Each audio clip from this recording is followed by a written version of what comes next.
এসো বাবা, এসো এসো এসো। আসলে ও ভেবেছিল Shankar.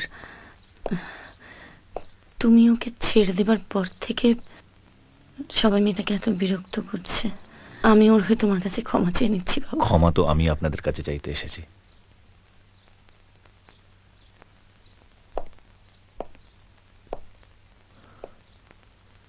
I am sorry Pallavi, I am really sorry. চলো বাড়ি চলো। বাড়ি? কার বাড়ি? তোমার বাড়ি, যেই বাড়িটাকে তুমি নিজের মতন করে সাজিয়েছিলে। আজও সবকিছু ঠিক সেরকমই আছে পল্লবী।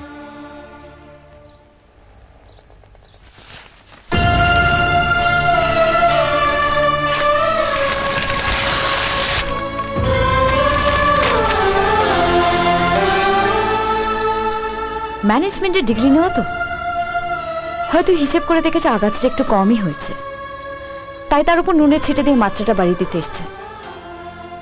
পল্লবী, যে রাহুলকে তুমি চিনতে, আমি সে নই। আমি বদলে গেছি পল্লবী। আপনি নন, আপনার মুড বদলেছে। তখন বাড়ি থেকে বের করে দেওয়ার মুড হয়েছিল, এখন আবার বাড়িতে তোলার মুড হয়েছে। আমি কি, হ্যাঁ, খেলার পুতুল? যতক্ষণ চাইলেন খেললেন, খেলা শেষ হলো তো ভেঙে ফেলে দিলেন। আমি আপনার কাছে কি জানি না, কিন্তু নিজের কাছে একটা সম্মান আছে। কখনো কারোর মন নিয়ে খেলবে না প্লিজ। ভালো রান্না করলে 5 স্টার হোটেলের কুকের সঙ্গে তুলনা, সেবা করলে মাদার টেরেসার সঙ্গে তুলনা। আরে বাবা, কোন স্ত্রী তার স্বামীকে ভালোবেসে সেবা করলে তাকে ভালোবাসা দিয়ে সম্মান দিতে হয়, সার্টিফিকেট দিয়ে নয়। আপনি সেদিন বলেছিলেন যে আমার মধ্যে আপনি আপনার স্ত্রীকেই খুঁজে পান না। সেদিনই আমি বুঝতে পেরেছিলাম যে কাউকে ভালোবাসার মতন মনই আপনার নেই। সেদিনই আপনার উপর আমার ভালোবাসাও মরে গেছে। পল্লবী,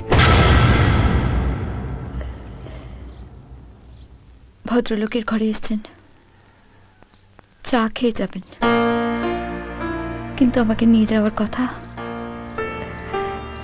উচ্চারণও করবেন না।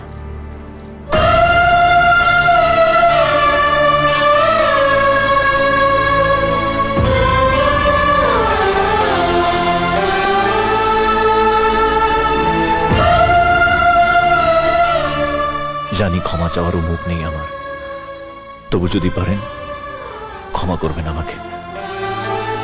খুব ছোটবেলায় মাকে হারিয়েছিলাম। মা যদি থাকতেন তাহলে শেখাতেন হয়তো মেয়েদের কি করে সম্মান করতে হয়। একটু বড় হতেই বাবা বিদেশে পাঠিয়ে দিলেন পড়াশোনা করার জন্য, আর ওখানে মেয়েরা হলো ছেলেদের জন্য টাইম পাস। মেয়েরা যে ছেলেদের ভেঙে নতুন করে গড়ে তুলতে পারে বুঝিনি সেটা।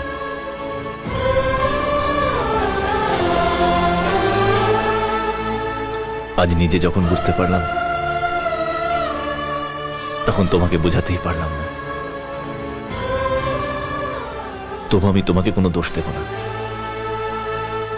আমি অপেক্ষায় থাকবো যেদিন তোমার মনে আমার জন্য একটু জায়গা তৈরি হবে।